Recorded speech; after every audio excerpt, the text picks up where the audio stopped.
Last round, 900. Right? 900! Woo! Okay, so that is Simone's finished bracelet. I'm gonna give that to my mum. Flotation tank, so as you can see, I'll be in here for 1 hour, facing my fears of being in confined spaces. Month 2 of my challenges for 2020, so I'm out with the family. About to go on a day trip. Where will we be going? Just did it. Just cycled to work, to the News UK building. I did it. So happy. Hey everyone. So it's me again, back with another roundup video for another challenge. And what a year it's been, 2020. Honestly, we made it. We made it to the end of the year. Clap for yourselves, clap for yourselves.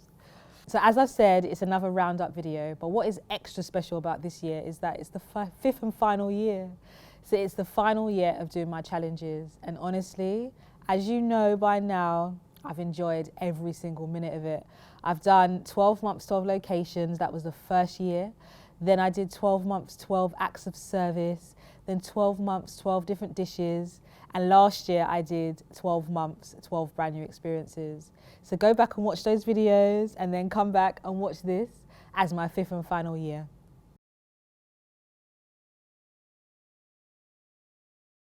I think the challenge for 2020 was a challenge in itself, to actually not quit and actually just continue throughout that whole year. And what I discovered is that I really enjoyed it towards the half of the year, because it was less about, oh, okay, all the things that I had planned I can't do, but it was more about, let me explore and find out what I can do. What I decided to do was tie in, what is significant for each month of the year. So naturally, when you think about month 2, for example, February, then you think about the month of love, or you think about April. I think about like Easter or, different celebrations, or you think about like the summer months, being outdoors. So I wanted to really tie in what is signified for that month, and really how like things can be celebrated. So I realized there's so many awareness days, so many national awareness days, awareness weeks. The typical ones that I know is like Mental Health Awareness Week, but there's something called like skateboarding day, so in June I just went and did some skateboarding, which was quite fun. A lot of them were American awareness days, but I just tied them into the UK as well. So what I did for month 4, which was for Easter, is that me and my brother, we just pretty much was bored in the house, and we were like, right, let's just do a challenge. And so it's also National Siblings Day as well in April. So we did this Easter egg challenge, and I actually thought I was gonna win. He won. Jeez. You finished? Yeah. Pow! Oh my gosh. And even month 2, for example, like February, me and my family did like a go-boat experience. Like we had like it was quite really fun. It was like a family day out. And it was quite nice, We had like a Saturday where it was like my aunties, uncle and cousins, and we all went out on a go-boat experience. And the notion is that you have one person that's steering the boats, that was me. And they actually have to trust me. They have to trust me to steer the boat. But it's also in the month of February where you think about the month of love. So I wanted to really do something nice for the family. Well, to be honest with you, because you didn't really share what the challenge was going to be, although we shared that I would be up for doing a challenge. Yeah. I was a bit nervous, not knowing what to expect. I'm going to give it a go, we'll see. So when we were on the boat and you were staring and doing your thing, I did feel a bit more confident. And to be honest, the water wasn't as deep as I expected, as it would be. So that kind of helped. It's nice, and it was nice to obviously share the experience with my family, and even the children really. So it was good. So yeah, so thank you for inviting me on this channel. I love the boat. There was a couple of incidents where she went close to the edge and close to like the other boats, but she kind of manoeuvred her way through, which I kind of applaud you for. And so would you come and do another challenge with me again? Yes. I was a little bit scared, like having to, like row the boat and steer it, because it was a powered boat, so it was like electric powered boat. So having to like steer that. I did a lot of research as well throughout the year, especially for month 5. What I loved about month 5 is that tying into around like awareness days as well as tying into like looking at my local area. As we got to the thick of lockdown, where, you know, we were encouraged to go on our walks and take those extra, you know, that extra time to go out. It was actually Mental Health Awareness that week as well in May. So I said to myself, you know what, let me go and like just do my walks. And I realized that around the area, there's so much history in like landmarks. Even for the Lewisham Clock Tower, for example, there's so much history behind it. There's a big church in Blackheath on the park, and I always drive past it. So what I did is I decided to take a walk there from Lewisham. Even like doing that, I'm finding out so much facts about like my history in my area, like New Cross Fire. I didn't know that actually we're coming up to the 40th year in 2021 of when the fire actually happened in 1981. And just going past that and seeing the plaque for the memorial at the house, I didn't realize that there was a plaque. So just going in my area and just looking at, you know, different things that I walk past all the time, that was great to explore.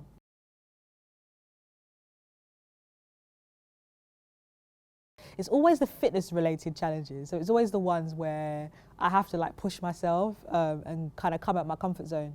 So for month 9 in September, I decided to ride to work, cycle to work. And I tied that into National Car Free Day. I didn't realise that existed before, but in September, there's a day where you basically, the notion is that you park up your car and you take other modes of transport. So you'll take, whether it be a train or a bus or walk. So I decided to cycle to work. And I used my my friend's bike. Shout out Daniel. He lent me his bike, and it's a single speed bike, so actually no gears. And honestly, yeah, that was a challenge within itself. Single speed bike, meaning no gears. Whew. So this is the epitome of the challenge, you know, because you can't give up. You just have to keep going, you know. Look at me. But you know, once I got to work and I completed it, on the way back wasn't so difficult. I really, really enjoyed it. So although I think it was challenging, I think it was challenging in a good way because it pushed me out my comfort zone. Arriving at work.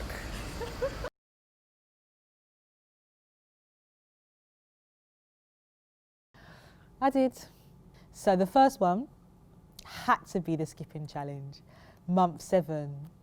I remember me and my friend were talking, and that was the point in the summer where it was like, okay, we're still sort of on lockdown. I remember the gyms were closed, but we were like, let's do a skipping challenge. And we started off with 300 skips. So on day 1, you start off with 300 skips and you increase it by 100 skips each day. End of the week, she should have done 900 jumps. So are you ready?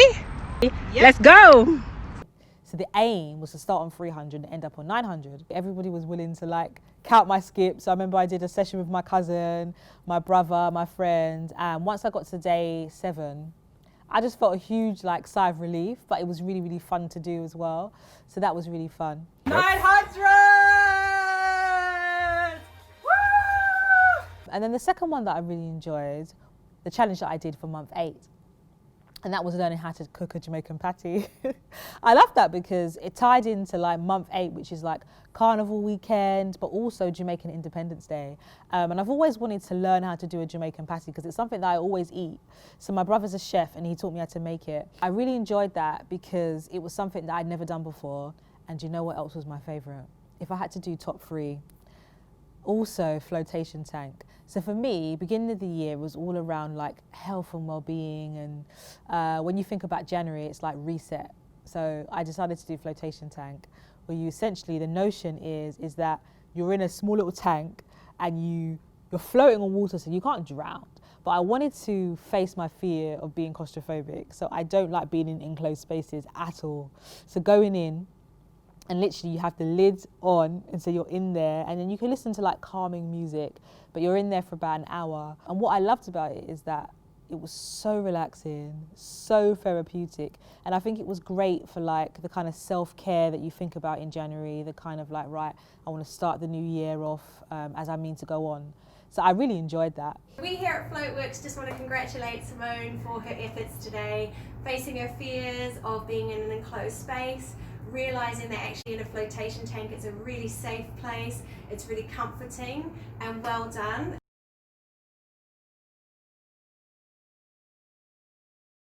Yeah, I did actually upskill, you know. And you know what, it's funny because a lot of people that I'd spoken to in lockdown, they were like, you know what, now's the time to try a new skill, learn something new. So for month 3, what I decided to do is tie it around Lent, because that's a time where you give up something, you know, for that month. So I decided to give up meat. And I have tried it before, and I am quite a healthy eater anyway, but I've never done it for a whole month. So I really enjoyed it because it was a meat-free diet, so you're having to be creative with your dishes and your food.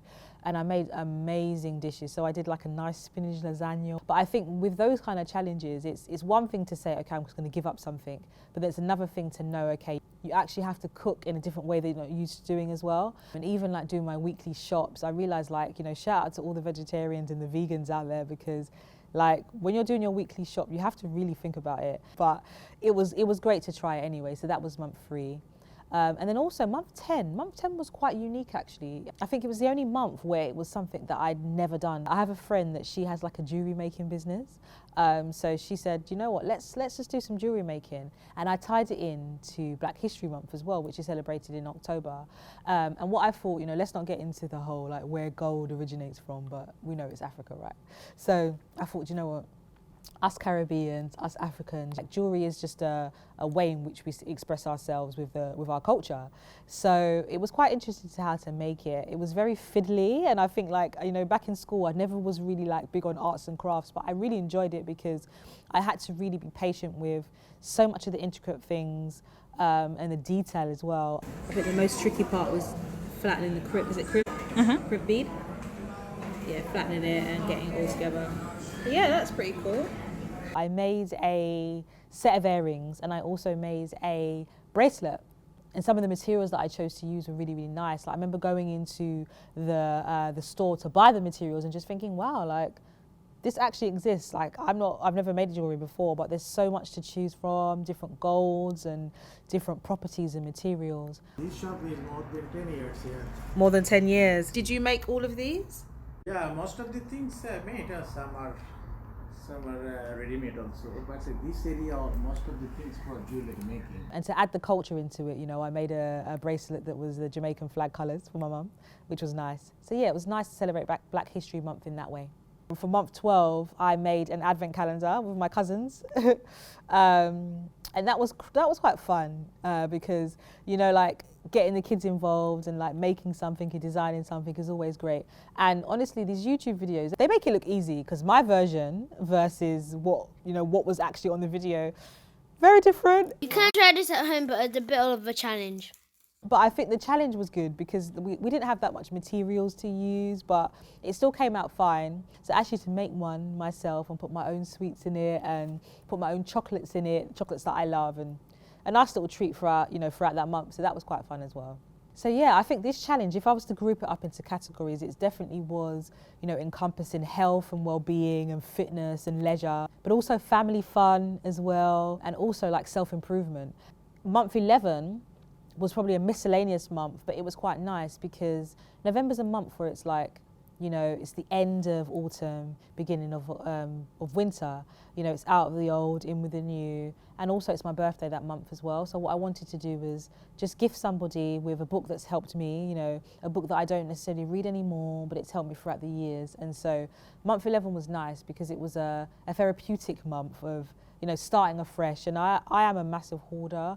I realised that, especially spending more time at home as well. Literally, there's so many things in my house where I'm like, Simone, these have no purpose. So it was quite nice to do a clear out and also gift a few people some books as well. So that was really great. So yeah, I think, you know, throughout this whole year and throughout these challenges, yes, there were times where I was like, how am I going to do this? Like, you know, we're on lockdown now. What I love about each and every year is that each challenge that I do, it always pushes me out of my comfort zone in one way or another, and also in ways that I would never really expect as well. So I think for 2020, and it being the final year, I'd like to say that I have ended just on a natural point, like a natural end, being year 5. So yes, it's been amazing to be doing this 12-12 series. Like, honestly, over the past 5 years, I've had such great experiences, like adrenaline rush, thrill seeking. And so what I'm gonna do is that I'm gonna do a roundup video of the entire 12-12 series. So it's going to encompass everything I've done throughout the whole 5 years, and honestly, it's going to be amazing. So follow me on Instagram, and also please like, comment and subscribe for the last and ever video for next year, which is a roundup video of the entire 12-12 series. Enjoy the rest of 2020. Here is to 2021. So thank you again for watching.